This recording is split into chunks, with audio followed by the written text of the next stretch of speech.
मेरे विघ्न विनाशक देवा, सबसे पहले करे तेरी सेवा। मेरे विघ्न विनाशक देवा, सबसे पहले करे तेरी सेवा। सारे जग में है आनंद छाया, बोलो जय जय गजानंद देवा।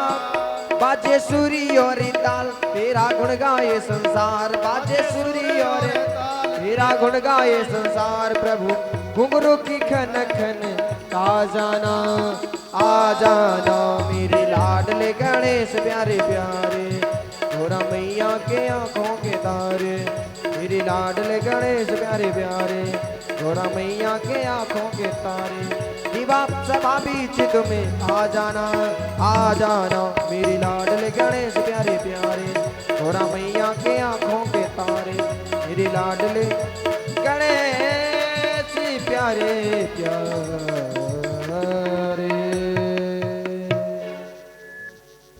बोले श्री गणेश जी महाराज की। परम श्री सद्गुरुदेव महाराज श्री शंकर भोले बाबा, ग्राम देवता, कुल देवता, स्थान देवता, क्षेत्रपाल, दिग्पाल, विप्र समाज, संत समाज व सभी उपस्थित हमारी मातृशक्ति और हमारे बीच हमारे महंत रोशनपुरी जी महाराज भी पधार रहे हैं। एक बार सभी उनका स्वागत करेंगे। गीयते सह भागवत है, जो स्वयं भगवान के द्वारा ही गाई गई है वो भागवत महापुराण है। आगे कथा शब्द आता है। कथा शब्द में दो अक्षर हैं, पहला क और दूसरा थ। क शब्द का अर्थ है कब, क्यों, कैसे। जो प्रश्नवाचक शब्द आते हैं वो क से शुरू होते हैं। और थ जो शब्द है ये हमारे वर्तमान को, भूतकाल को वर्तमान में दर्शाता है। कथा वो होती है जो हमारे जीवन की व्यथा को मिटा दे, जिसके सुनने से हमारे जीवन की पीड़ाएं दूर हो जाए, वही कथा होती है। बोलिए श्रीमद् भागवत महापुराण की जय हो। श्रीमद् भागवत महापुराण की कथा और उसमें आप सभी का सानिध्य है। कहते हैं जब हमारे करोड़ों जन्मों के पुण्य उदय होते हैं तब हमें भागवत कथा सुनने का अवसर प्राप्त होता है। आप सभी अतिशय सौभाग्यशाली हैं। आज आपके कर्मों के पुण्य उदय हुए हैं, जिससे आपको भागवत कथा सुनने का अवसर प्राप्त हुआ है। महाराज श्री का सानिध्य में भगवान शंकर के कृपा आशीर्वाद से हमारी कथा शुरू होने जा रही है। सबसे पहले हम कथा के महात्म्य में प्रवेश करते हैं। महात्म्य का अर्थ होता है महिमा। सबसे पहले आज की कथा में हम भागवत कथा की महिमा को जानेंगे। कथा क्या होती है, कैसे कथा सुननी चाहिए, क्या भाव होने चाहिए कथा सुनते वक्त, आज उन्हीं सबके हम यहाँ इस कथा में सुनेंगे। सबसे पहले महात्म्य का प्रथम श्लोक जो कि पद्म पुराण से लिया गया है। सच्चिदानंदरूपाय विश्वोत्पत्त्यादिहेतवे तापत्रय विनाशाय श्रीकृष्णाय वयं नमः।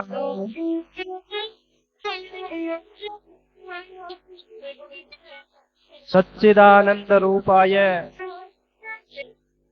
इस शब्द में 3 अक्षरों के मेल से ये शब्द बना है। सत, चित और आनंद। सबसे पहले हम इन शब्दों के अर्थ को जानते हैं, उसके बाद श्लोक की व्याख्या होगी।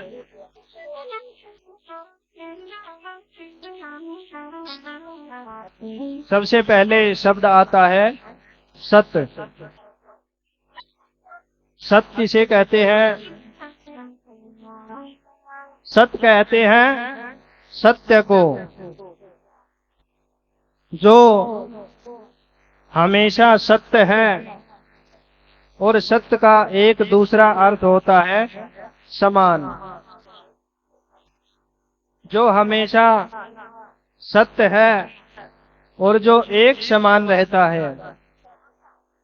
और ऐसे जो हर समय हर स्थिति में एक समान रह सके वो और कोई नहीं, स्वयं विष्णु भगवान है। हम लोग समय और स्थिति के साथ बदलते रहते हैं। जिस प्रकार हमारी बाल्य अवस्था थी, तो बाल्य अवस्था में हमारा चेहरा कुछ और था। धीरे धीरे समय के साथ हमारी अवस्था बदलती गई और हमारा चेहरा, हमारा स्वरूप भी बदलता गया। लेकिन आप सभी ने देखा होगा कि जो हमेशा भगवान के जो विग्रह हैं, भगवान की प्रतिमाएं हैं,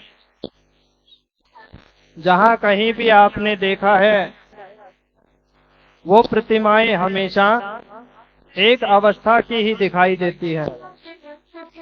भगवान की युवा अवस्था की ही प्रतिमाएं सभी जगह मंदिरों में लगी हुई है। तो भगवान कभी भी नहीं बदलते, इसलिए सत शब्द का अर्थ भगवान के लिए है। दूसरा शब्द आता है चित्त। चित्त का अर्थ होता है मन और चित्त का अर्थ होता है प्रकाश। जो हम लोग हैं, हमें तो किसी दूसरे प्रकाश के माध्यम से दिखलाई देता है। दिन में सूर्य का प्रकाश और रात्रि के समय में हमें चंद्रमा का प्रकाश और विद्युतीय प्रकाश की आवश्यकता होती है। लेकिन जो स्वयं में ही प्रकाशमान है, वो भी विष्णु भगवान है। इसलिए ये चित्त शब्द भी भगवान के लिए है। तीसरा शब्द आनंद शब्द आता है। आनंद, जब हम अत्यधिक गर्मी से व्याकुल रहते हैं। आज जैसे हमने परिक्रमा लगाई कलश यात्रा की, उसमें घूमने पर हमें गर्मी का एहसास हुआ, और जैसे ही हम यहाँ पर मंदिर प्रांगण में आए, यहाँ पर पंखे कूलर लगे हुए हैं, तो यहाँ प्रवेश करते ही हमारे मन में एक बात आती है, आनंद रहा हुआ। लेकिन ये हमारा आनंद स्थायी नहीं है। अब मान लीजिए गर्मी का समय है, इसलिए हमें ये पंखे कूलर की हवा आनंदित लग रही है। अगर सर्दी का मौसम होता तो हमें इस हवा की आवश्यकता नहीं होती। तो आनंद स्वयं में परिपूर्ण श्री भगवान ही है, जो आनंद सिंधु हैं। इसलिए ये शब्द भी भगवान के लिए यहाँ पर लगाया गया है। तो इन सत चित और आनंद तीनों के मेल से सच्चिदानंद शब्द बनता है। तब किसी ने कहा कि आपका ये सच्चिदानंद करता क्या है? तब बताया, विश्वोत्पत्त्या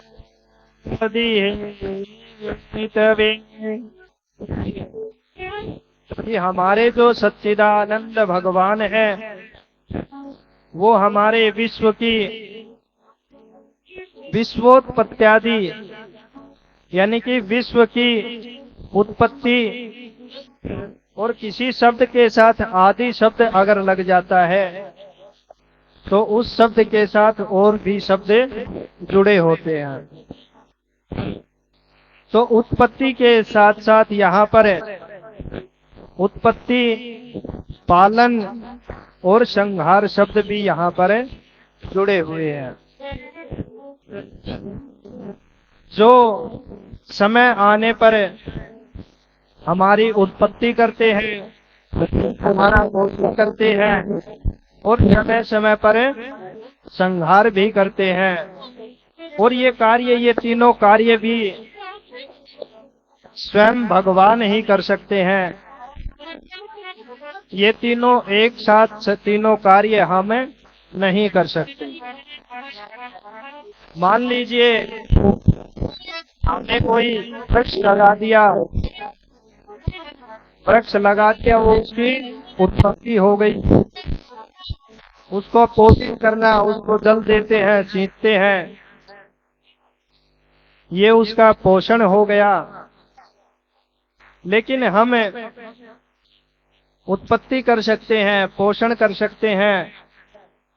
जैसे वो वृक्ष बड़ा हो जाता है, हमें छाया देने लगता है, फल देने लगता है, तब हम ये तो नहीं करते कि अब ये वृक्ष बड़ा हो गया, अब इसको काट देना चाहिए।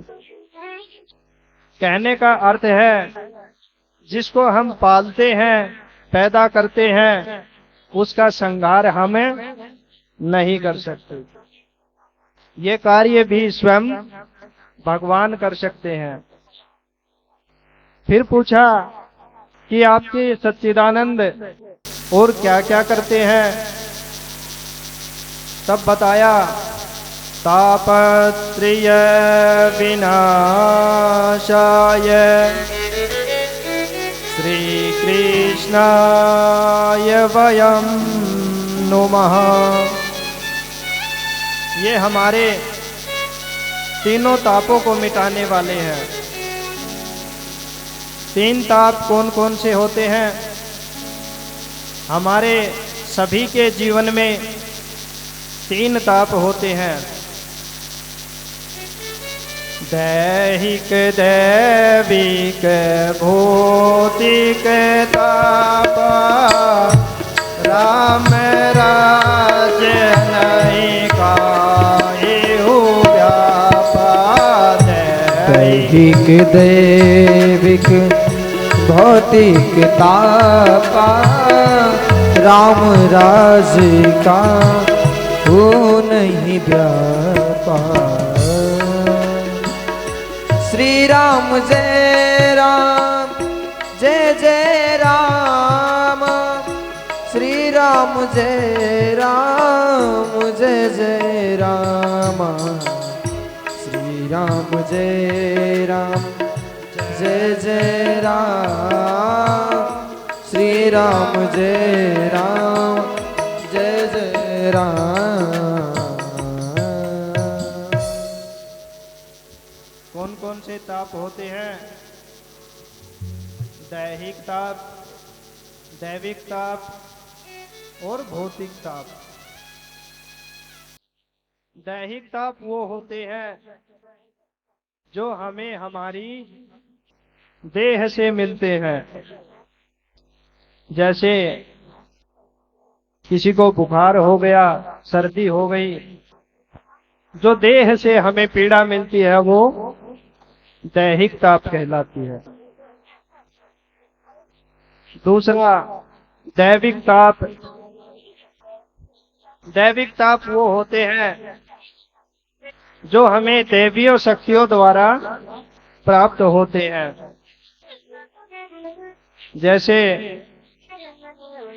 फसल पक करके तैयार हो जाती है और उसमें ओलावृष्टि हो जाना, किसी महामारी का आ जाना, ये दैविक ताप होते हैं। और तीसरा ताप होता है भौतिक ताप,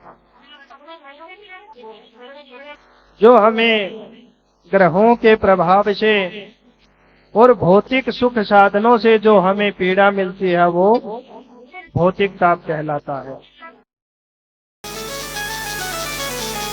पुत्रेति तन्मयतया तरवो विनेदो तं सर्वभूतहृदं मुनिमान्यतोऽस्मि।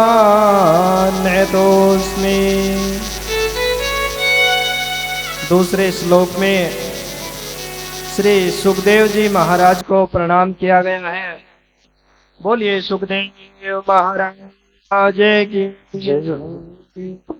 जिन सुखदेव महाराज का अभी जन्म भी नहीं हुआ है, उनका नालोक छेदन भी नहीं हुआ है, उन सुखदेव जी महाराज को यहाँ प्रणाम किया गया है।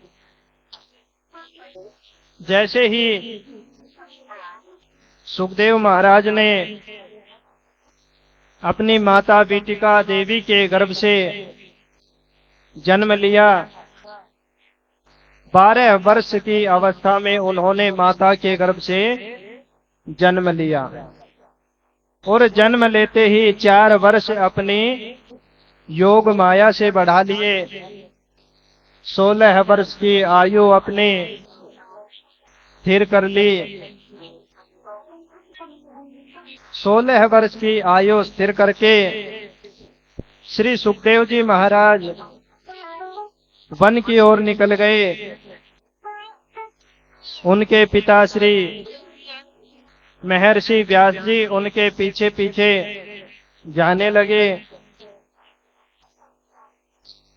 व्यास जी महाराज उनको कह रहे हैं, जाओ जाओ, लेकिन सुखदेव जी महाराज वन में प्रवेश कर जाते हैं और वन में प्रवेश करते ही सुखदेव जी महाराज ने अपनी आत्मा को वन के सभी वृक्षों, लताओं, पुष्पों में और कलियों में तन्मय कर दिया। तन्मय होते ही सभी वृक्ष, फूल, पत्ते, कलियां सभी कहने लग गए, सुको हम, सुको हम, मैं भी सुख हूं, मैं भी सुख हूं। ये सब देख करके व्यास जी महाराज सुखदेव जी के पिता समझ गए कि इनका जन्म किसी लीला के लिए ही हुआ है। ये कोई साधारण बच्चे नहीं है। ये हमारा ही नहीं अपितु समाज का कल्याण करने के लिए इनका जन्म हुआ है। व्यास जी महाराज वहीं से वापस अपने घर आ जाते हैं और आगे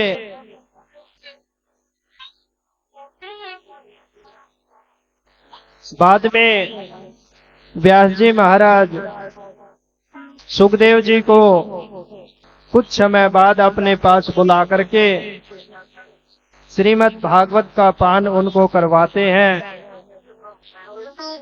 आज हमारे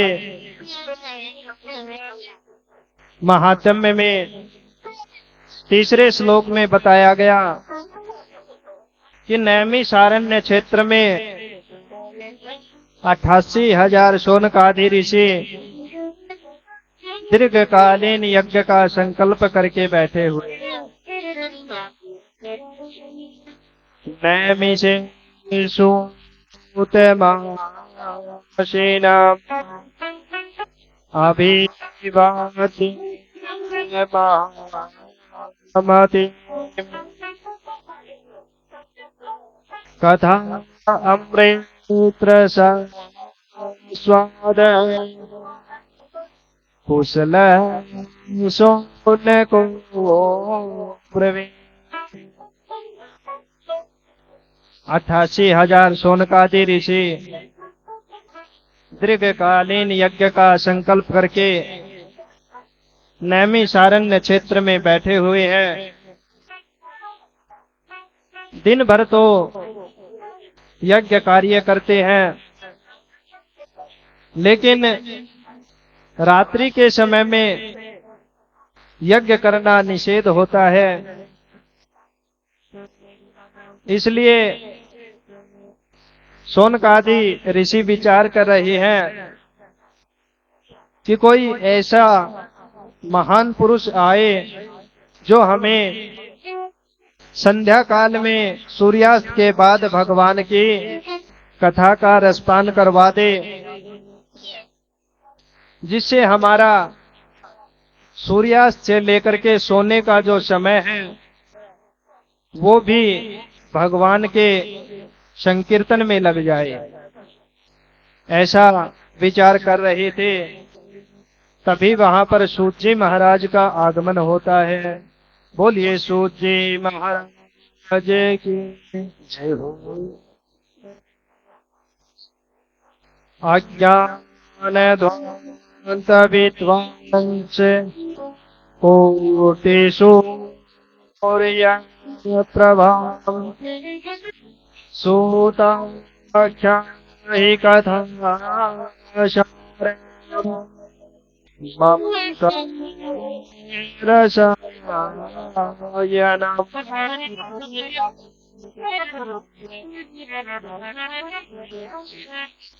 जैसे ही सूत जी महाराज का आगमन हुआ, शौनकादि ऋषियों ने सूत जी महाराज को उचित आसन पर बैठाकर यथा उपलब्ध सामग्री से उनका पूजन अर्चन करके और सूत जी महाराज से कहा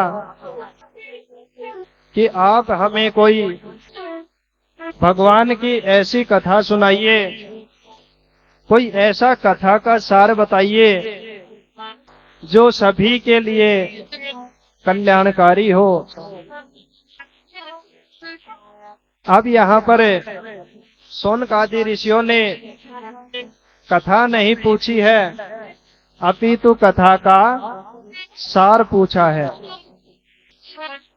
सार किसी भी चीज का होता है, किसी भी वस्तु का अगर होता है तो वो उस वस्तु से अधिक मूल्यवान होता है। मान लीजिए हम बाजार से 1 लीटर दूध लेकर के आते हैं, तो बाजार में सामान्यतः दूध की कीमत 60 से 70 रुपए प्रति लीटर के हिसाब से है। और उसी दूध को हम अपने घर पर ला करके उससे दही बनाते हैं, तो दही की कीमत दूध की कीमत से ज्यादा होती है। दूध का सार हो गया दही, तो दही की कीमत दूध से ज्यादा होती है। और अगर उस दही से माखन निकाल लिया जाए तो उस दही का सार हो गया माखन, और उस माखन की कीमत दही से भी ज्यादा होती है। इसीलिए यहाँ पर सोनकादि ऋषियों ने सूत जी महाराज से कथा नहीं अपितु कथा का सार पूछा है। सूत जी महाराज कहते हैं, आप सभी ने, आप संतों ने जीवों के कल्याण के लिए बड़ा अच्छा प्रश्न पूछा है, लेकिन अगर आपको सभी के कल्याण की चिंता है तो आप चिंतामणि ले लीजिए। तब ऋषियों में प्रमुख सोनक जी महाराज ने कहा कि चिंतामणि तो केवल चिंतामणिर्लोक सुखम, चिंतामणि तो केवल इस लोक का सुख दे सकती है। फिर सूत जी महाराज ने कहा तो फिर कल्प वृक्ष ले लीजिए। सुरुद्रो स्वर्ग संपदम, सोनक जी महाराज ने कहा जो कल्प वृक्ष है वो तो हमें केवल स्वर्ग की ही संपत्ति दे सकता है। हमें तो ऐसी कथा सुनाओ जो हमें योगियों को भी दुर्लभ वैकुंठ लोक की प्राप्ति करवा दे। वैकुंठ, वैकुंठ का अर्थ होता है कुंठ है रहित सह वैकुंठ है। कुंठ का अर्थ होता है दोष, और जो दोषों से रहित होता है वही वैकुंठ होता है। और दोषों से रहित या तो स्वयं भगवान है या भगवान का धाम, जिसे वैकुंठ धाम कहते हैं। बोलिए वैकुंठ भगवान की जय हो। तब सूत जी महाराज ने कहा, इह घोरे कलो प्रायो जीवश्च सुरतां गतः क्लेशक्रान्तस्य तस्यैव शोधने किं परायणे।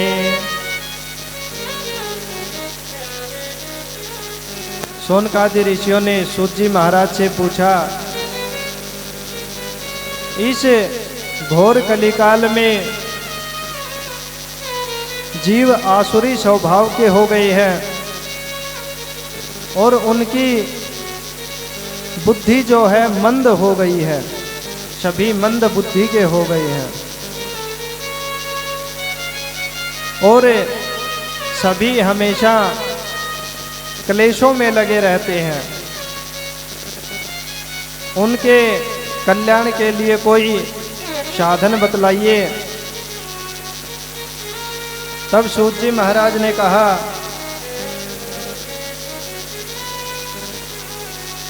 एतस्मात् परं किंचन मनः शुद्धये न विद्यते जन्मांतरे भवेत पुण्यम तदा भाग्यवतं लभेत। अब सूत जी महाराज कहते हैं कि जब अनेकों जन्मों के पुण्य उदय होते हैं तब हमें जो भागवत कथा सुनने को मिलती है, मैं आप सभी को ऐसी ही भगवान की कथा सुनाने जा रहा हूं। परीक्षिते कथां वक्तुं सभायां संस्थिते सुखे सुधा कुंभं गृहीत्वैव देवास्तत्र समागमन्।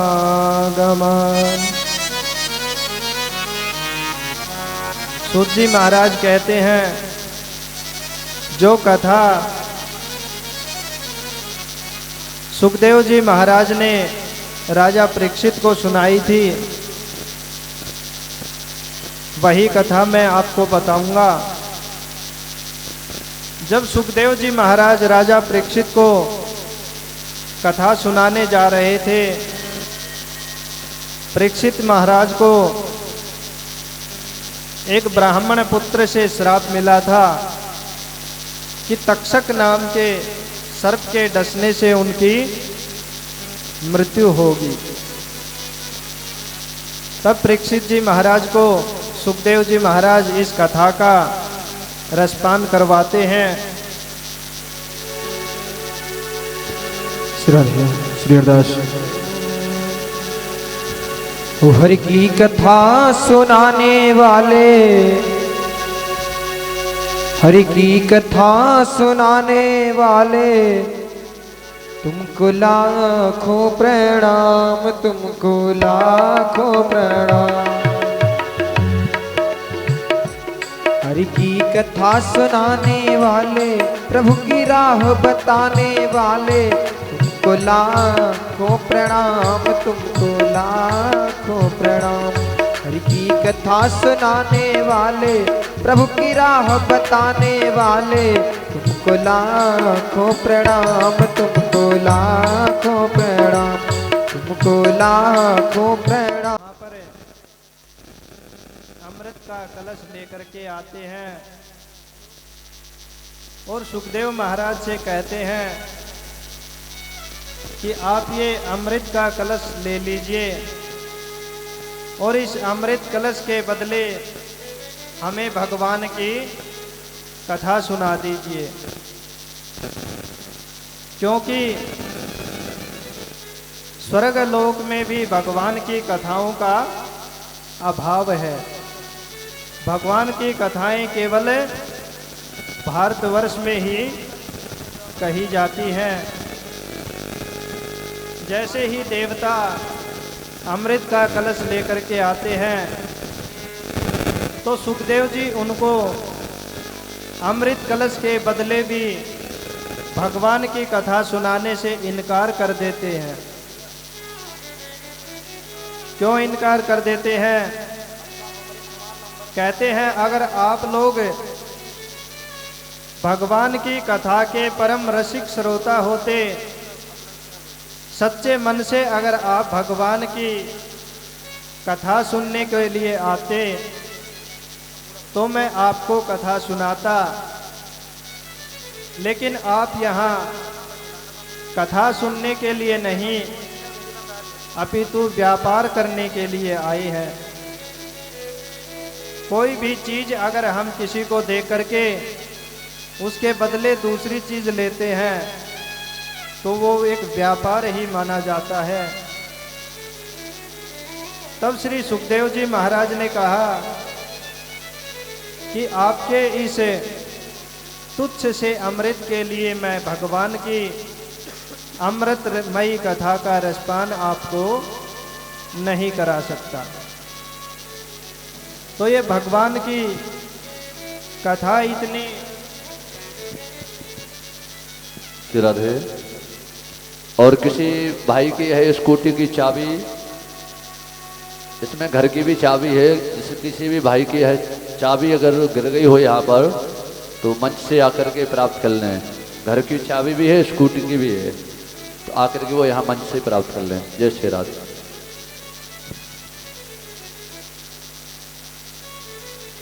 श्री राधे। जब सुखदेव जी महाराज ने कथा सुनाने से इनकार कर दिया तो देवता लोग दुखी होकर के ब्रह्मा जी के पास में जाते हैं और ब्रह्मा जी के पास जाकर के पूरी बात बताते हैं कि सुखदेव महाराज ने हमें कथा सुनाने के लिए इनकार कर दिया। जैसे ही ब्रह्मा जी ने ये बात सुनी तब ब्रह्मा जी ने ब्रह्मलोक में ही एक तराजू मंगवाया और उस तराजू के एक पलड़े में श्रीमद् भागवत को रखा और तराजू के दूसरे पलड़े में संसार के अन्य सभी सुख साधनों को रखा। ये इस प्रकार देख करके ब्रह्मा जी को एक बड़ा आश्चर्य हुआ कि संसार के सभी सुख साधन मिलकर के भी श्रीमद् भागवत वाले पलड़े को उठा नहीं सके। तराजू में जो पलड़ा भारी होता है वो झुका हुआ रहता है और हल्का जो पलड़ा होता है वो ऊपर उठ जाता है। तो ये देख करके ब्रह्मा जी को आश्चर्य हुआ कि संसार के सभी सुख साधनों का फल मिल करके भी श्रीमद् भागवत कथा के सुनने के फल वाले पलड़े को ऊपर नहीं उठा सके। तभी से ब्रह्मा जी ने श्रीमद् भागवत महापुराण को कलयुग का सबसे श्रेष्ठ ग्रंथ घोषित कर दिया। बोलिए श्रीमद् भागवत महापुराण की।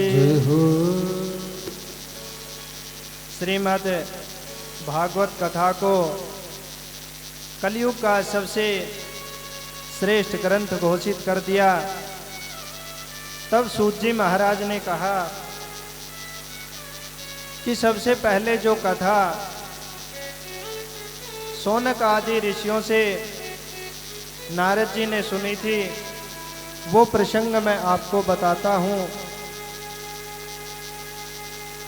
एक बार नारद जी बड़े दुखी होकर के मुरझाए हुए चेहरे से पूरी पृथ्वी का भ्रमण करके आते हैं।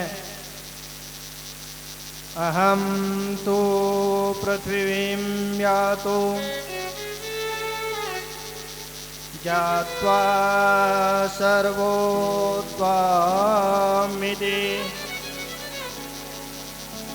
नारद जी पूरी पृथ्वी का भ्रमण करके आते हैं। जैसे ही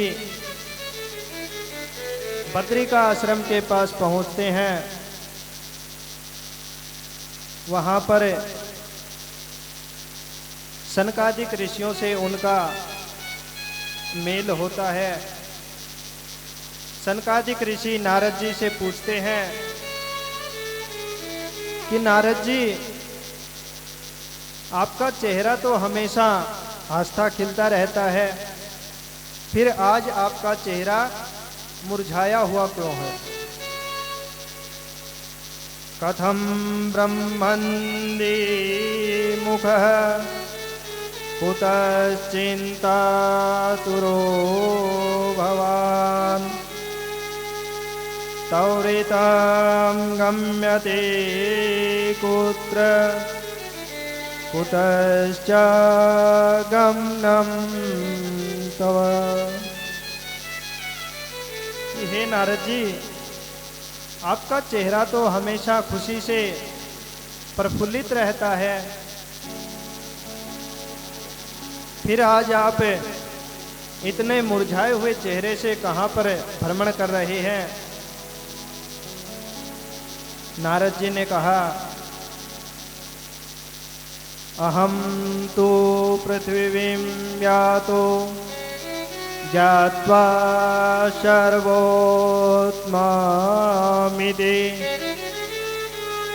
पुष्करं च प्रयागं च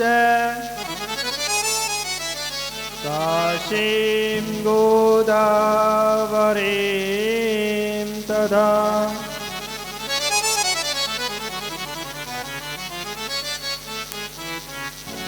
हरिक्षेत्रं कुरुक्षेत्रं श्रीरंगं सेतुबन्धनम्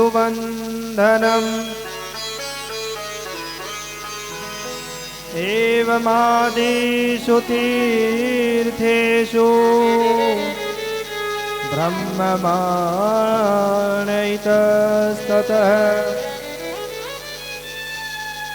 नारद जी कहते हैं कि मैं पृथ्वी पर अनेकों जगह भ्रमण करके आया हूँ। हरिक्षेत्रम, सबसे पहले मैं हरिद्वार में गया, कुरुक्षेत्र में गया, श्रीरंगम सेतु बंधन आदि तीर्थों पर गया। हरिद्वार में, नैमिष में, अनेक जगह पर पृथ्वी पर मैंने भ्रमण किया, लेकिन मेरा मन प्रसन्न नहीं हुआ। तब नारद जी कहते हैं कि पृथ्वी पर हर जगह घूम करके मैं गृहस्थों के यहाँ गया कि उनकी गृहस्थी कैसी चल रही है। जब मैं गृहस्थों के यहाँ पहुँचा तो मैंने देखा कि उनकी तो गृहस्थी ही मिटी हुई है। कहते हैं, सत्यम नास्ति तपशोचम दयादानं न विद्यते ऊद्रं भरिणो जीवा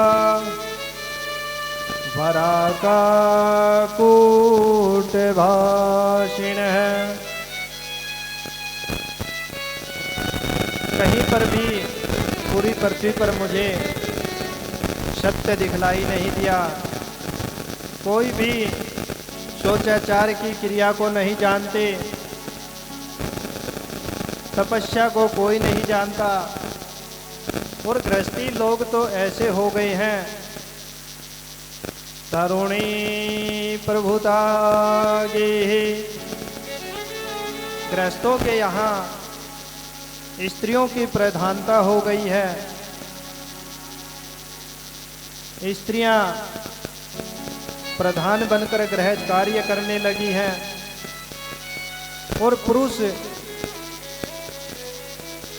अपना जीवन पेट भरने के लिए कुछ कार्य कर करके ही अपना जीवन बिता देते हैं। इसीलिए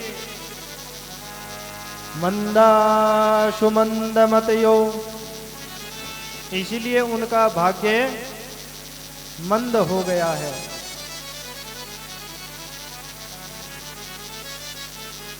और कहते हैं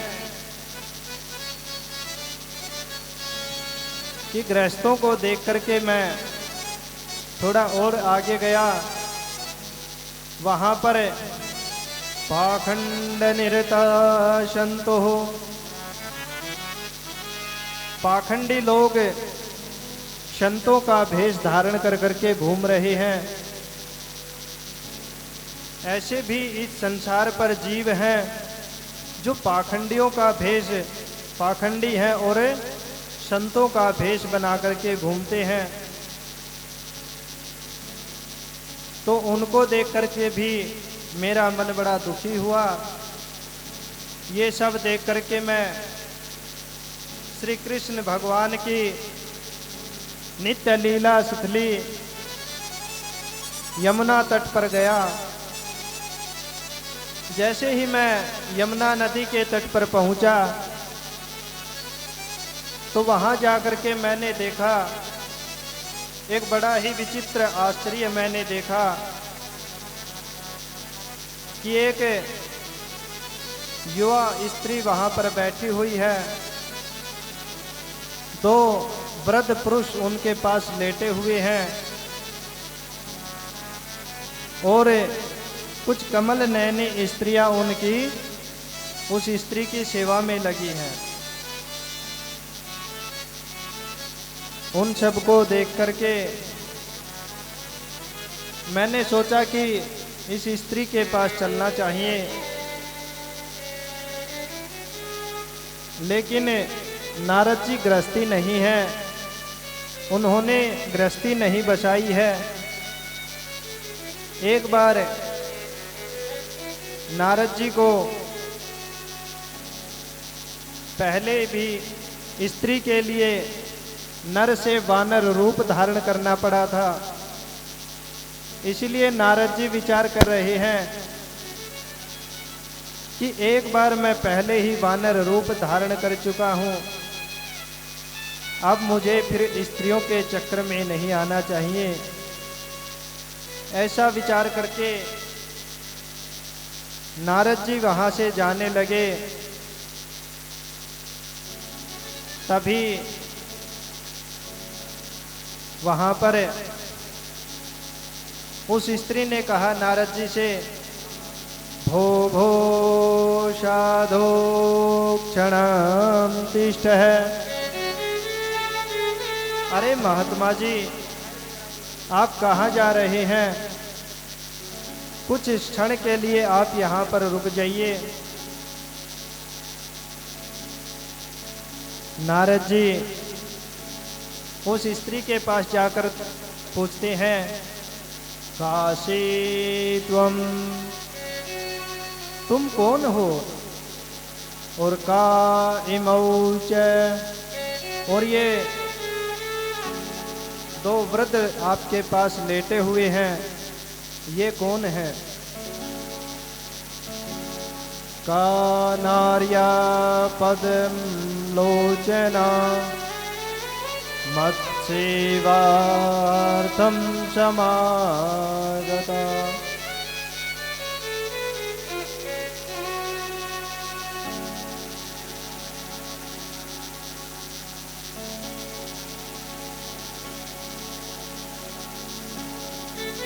श्री राधे।